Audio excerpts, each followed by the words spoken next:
원준이 허공에 브로콜리를 휙 내뻗었다. 이렇게 됐다라고 했잖아요. 주먹이 브로콜리로 바뀌어버린 환상적인 경험을 한 거예요. 환상적인 요소가 여기서 드러나는 겁니다. 자, 어둠 속에서 오돌토돌한 브로콜리 모양이 반짝 드러났다. 이렇게 되고 나서부터 아무리 하려고 해도 화가 나질 않아. 원준의 브로콜리가 몇 번 더 허공을 때렸다. 때렸다가 결국 툭 떨어졌다. 자, 일단 사람의 손이 브로콜리로 변했잖아요. 그러면 작가는 그걸 상징적인 의미를 분명히 부여할 거거든요. 그게 뭔지 자, 한번 보겠습니다. 자, 브로콜리로 변한 오른손의 의미요. 어떤 의미를 부여했을까요? 자, 첫 번째, 왜 변했어요? 마음의 갈등 때문이죠. 즉, 원준의 내적 갈등과 고민을 상징한다라는 거죠. 친구가 되고 싶은데 때려야 한다라는 그런 고민요. 그 다음 두 번째는 뭐냐면 타인을 향한 폭력을 거부하는 원준의 마음. 난 저 사람과 친구가 하고 싶은 거야. 그래서 때리기 싫다라는 그 마음에서 폭력 거부의 마음을 읽어낼 수 있다라는 거죠. 그래서 브로콜리는 이 두 가지를 보여주고 있다고요. 그래서 이렇게 정리가 가능합니다. 일상적인 소재를 환상적으로 표현하여 인물의 내면을 형상화한다고요. 즉 브로콜리로 변한 오른손은요, 원준의 내면 심리를 드러내고 있다. 이렇게 이해하시면 되겠습니다. 자, 그 다음 보겠습니다. 그런 거 관두는 게 좋다고 생각하겠지. 복식류. 그렇게 괴로운 일을 무엇하러 해야 하는지 넌 모르겠지. 그렇지만 나는 이걸 너무 오래 해왔어. 할 줄 아는 게 이것뿐이야. 남 미워하는 거, 미워서 곤죽되게 때려주는 것. 자, 이 말을 통해서 우리는 뭘 읽을 수 있냐면요. 지금 자기가 하는 일에 대해서 기뻐하는 게 아니에요. 자신이 처한 상황에 대한 자조적 인식이요. 자기 조소적이요. 내가 봐도 이 상황이 너무 웃긴 거예요. 그래서 내 상황을 내가 비웃고 있어요. 그렇게 생각하고 있는 거예요. 그 다음 두 번째는 뭐냐면 나 괴로워. 심리적으로 괴롭다라는 것을 드러내고 있다라고 판단하시면 되겠습니다.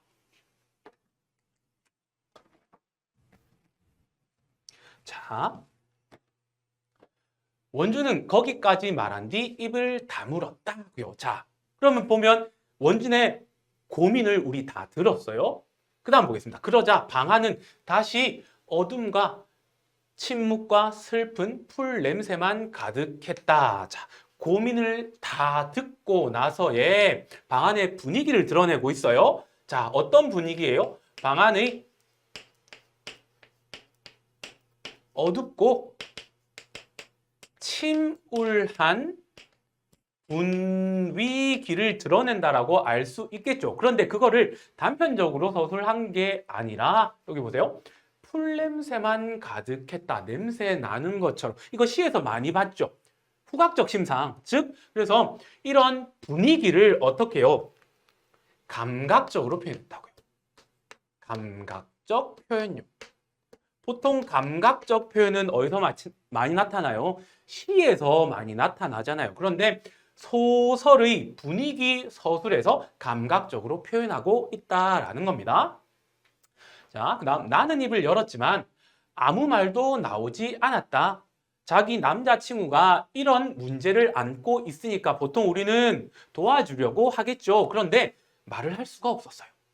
길고 힘든 이야기를 들었으니 무슨 말이든 해야 할 텐데 위로든 핀잔이든 무어라고 대답을 해야만 하는데 물 밖으로 끌려 나온 붕어처럼 입만 뻐끔거리다가 나는 겨우 한 단어를 말했다 되어 있습니다. 자, 남자친구의 고민 들었어요. 그러면 해결 방법을 이야기해주고 싶을 거 아니에요. 그런데 해요, 못해요. 못하는 모습이 나타나고 있어요. 조언을 섣불리 하지 못하는 모습을 드러내고 있다라는 겁니다. 되셨습니까?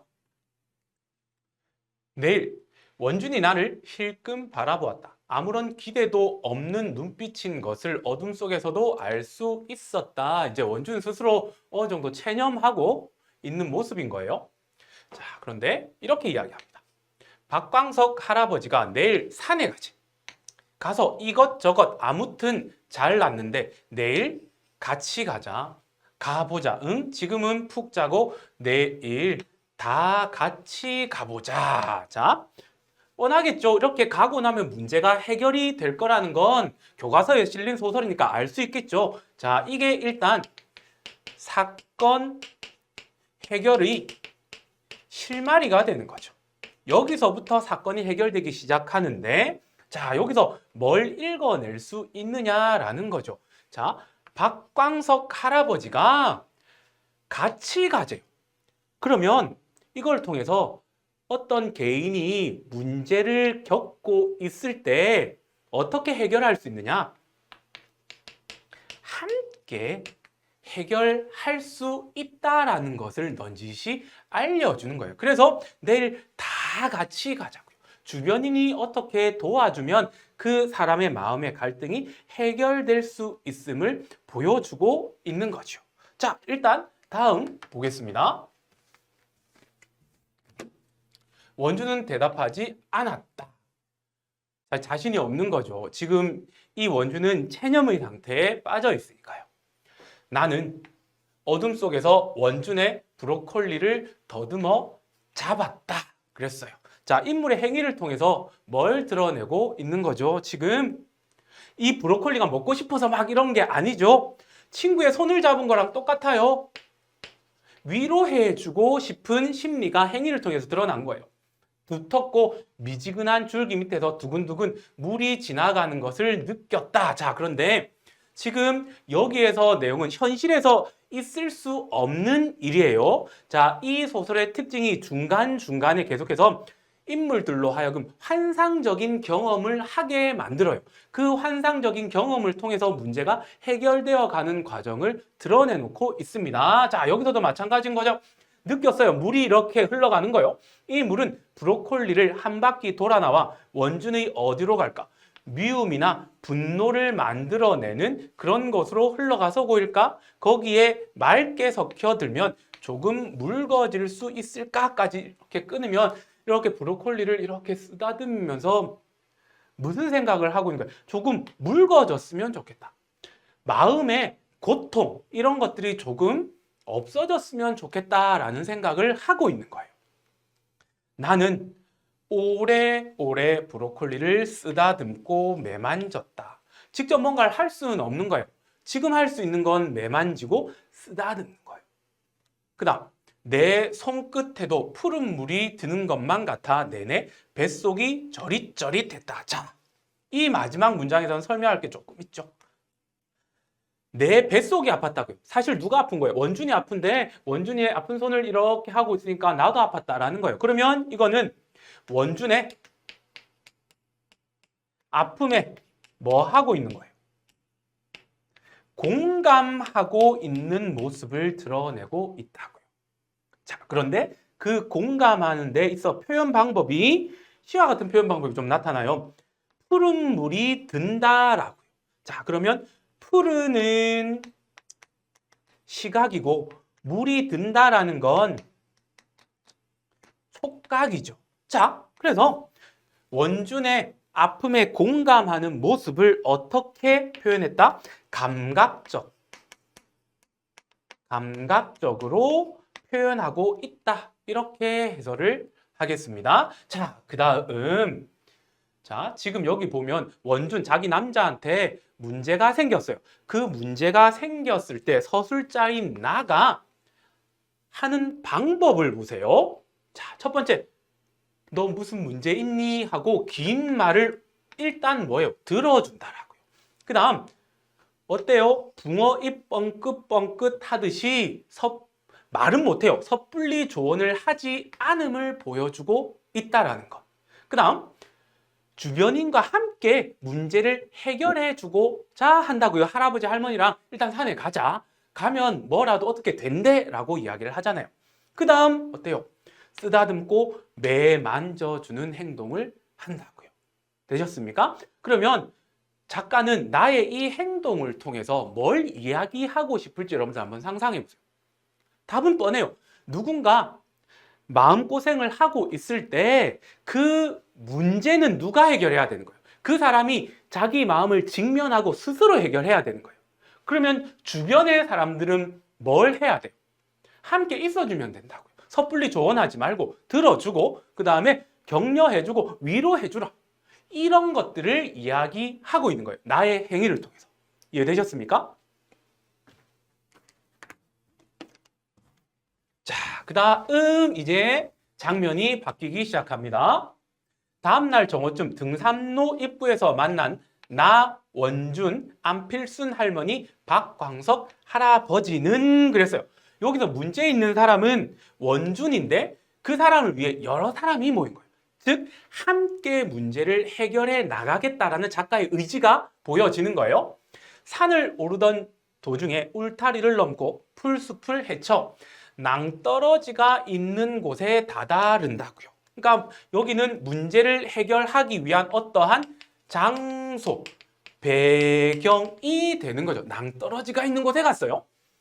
자리를 잡고 음식을 차린 후에 박광석 할아버지가 원준에게 갑자기 노래를 시키자 원준은 당황한다고요. 자, 할아버지가 야, 노래해봐. 뜬금없이 이렇게 이야기합니다. 그런데 할아버지가 아무 의미 없이 이유 없이 그렇게 행위를 시키지는 않았겠죠. 자, 왜 이렇게 했을까 한번 살펴보겠습니다. 원준이 우물쭈물하는 동안 나는 원준의 브로콜리에 둘둘 감아 놓았던 수건을 벗겨냈다. 햇빛 아래에서 보아 그런지 브로콜리는 어젯밤보다 더 푸르고 신선한 것 같았다. 자, 할아버지가 자네 노래 한 자락 하게 라고 하니까 네 알겠습니다. 이러면 이야기가 이상하잖아요. 그래서 원준이 우물쭈물하고 있는 모습을 서술하고 있는 거예요. 자, 그때 원준의 브로콜리를 곰곰이 바라보던 안필순 할머니가 갑자기 말했다. 그러면 나도 노래는 아니고 소리 하나 질러도 되나? 이렇게 이야기합니다. 그러니까 할머니가 먼저 무언가를 해보겠다라는 거예요. 그러면 여기서 뭘 알 수 있냐면 할머니도 마음의 응어리가 있다라는 거예요. 이거 우리 어떻게 알 수 있죠? 앞에 이야기 시작할 때 할머니가 기르던 앵무새가 죽었잖아요. 그 사건과 관련 지어서 이렇게 이해를 할 수 있다라는 거예요. 자, 이렇게 했더니 그럼 지르고 싶은 대로 지르게 그럼요 지르세요 라고 합니다. 자, 이 사람들의 말을 통해서는 그러면 우리는 뭘 알 수 있을까? 누군가가 마음의 응어리, 내면의 고민, 갈등을 갖고 있을 때는 뭐 응원하고 지지하고 격려해 주라는 거예요. 특별히 뭐 해결책을 제시해 줄 수는 없고요. 이렇게라도 하라는 거예요.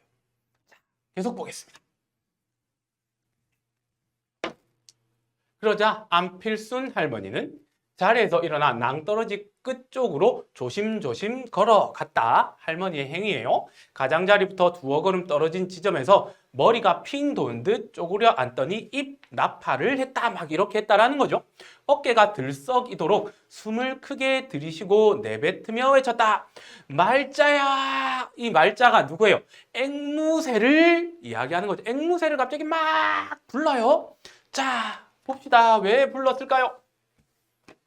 그다지 깊은 숲이 아니라서 그런가 메아리가 들릴 줄 알았는데 소리는 그것으로 끝이었다. 그러나 안필순 할머니는 쪼그려 앉은 채 계속 외쳤다고요. 계속 외쳤다라는 것은 마음속에 쌓인 게 어느 정도 있다라는 거예요. 내가 욕한 것도 진심이 아니었고 때린 것도 진심이 아니었다. 자, 지금 뭐예요? 그러니까 이 본문 속에는 안 나타났지만 욕도 했고 때리기도 했나 봅니다. 그러니 거기에 대한 죄책감, 그 다음 말자에 대한 미안함이 마음속에 있었던 거예요. 그런데 말자가 죽고 나서 그게 마음속에 계속 응어리로 있었던 거죠. 그것을 지금 소리를 지르면서 어떻게 풀어내고 있는 거죠. 좋은 곳으로 가라. 곧 다시 만나자. 자, 이거 재회를 소망하는 거예요. 이런 마음을 계속 가지고 있었던 거예요. 그래서 얼마나 힘들었을까요? 자, 그 다음 보겠습니다. 그러고 나서도 안필순 할머니는 잠시 허공을 바라보며 앉아 있더니예요. 자, 하늘을 이렇게 막 바라보고 있어요. 하늘에 누가 있는데요? 우리가 일반적으로 생명체가 죽고 나면 하늘로 돌아간다라고 하잖아요. 그래서 그리움요. 말자에 대한 그리움을 표현하는 행위를 드러내놓고 있다. 이렇게 보시면 돼요. 한참 후에야 일어서서 엉덩이를 툭툭 털었다. 그러고는 꼭 무대 공연을 마친 가수처럼 수줍게 웃으며 돌아왔다고요. 자, 할머니가 어떤 행위를 했어요? 말자야! 라고 하면서 마음속에 있던 말을 뱉어냈죠. 그리고 나서 이제 웃으며 돌아왔다고. 이걸 통해서 뭘 알 수 있을까요? 할머니는 지금 소리 지른 행위를 통해서 마음의 응어리가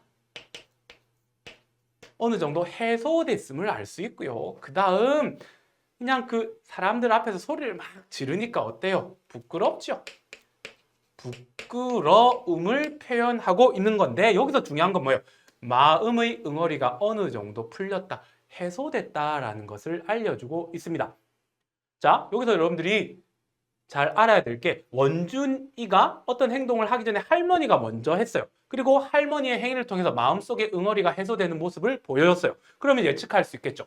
원준이도 역시 어떤 행동을 할 텐데 그 행동을 통해서 마음속에 어떤 고민, 갈등, 응어리가 해소될 수 있을 거라고 지레짐작할 수 있겠죠. 자, 그 다음 보겠습니다. 나와 박광석 할아버지는 열렬하게 박수 쳤다고요. 지금 스스로 문제를 해결하려는 사람들의 모습을 보고 뭐 한 거예요? 지지, 응원하고 있는 거예요. 격려하고 있는 거예요. 잘했다라고요. 잘했다라고요. 옆에 와 앉는 할머니를 보고 할아버지가 환하게 웃었다. 아이고, 내 속이 다 시원하네. 할아버지의 말을 통해서도 마음속에 갈등, 고민을 겪고 있었고 그것을 해결하려고 노력하는 사람에게 지지, 응원, 격려하고 있는 모습을 드러내놓고 있습니다. 작가는 이걸 통해서 우리에게 알려주고자 하는 건 뭐예요? 누군가가 문제를 겪고 있다는 걸 보면 섣불리 조언하지 말고 그 다음 그것을 해결해 줄 수도 없다. 뭐 해라? 옆에서 지지, 응원, 격려해줘라. 문제는 그 사람 스스로 직면하고 해결해야 한다는 것을 이 이야기를 통틀어서 해주고 있는 겁니다. 여러분들은 그렇게 이해하고 계속 보시면 되겠습니다.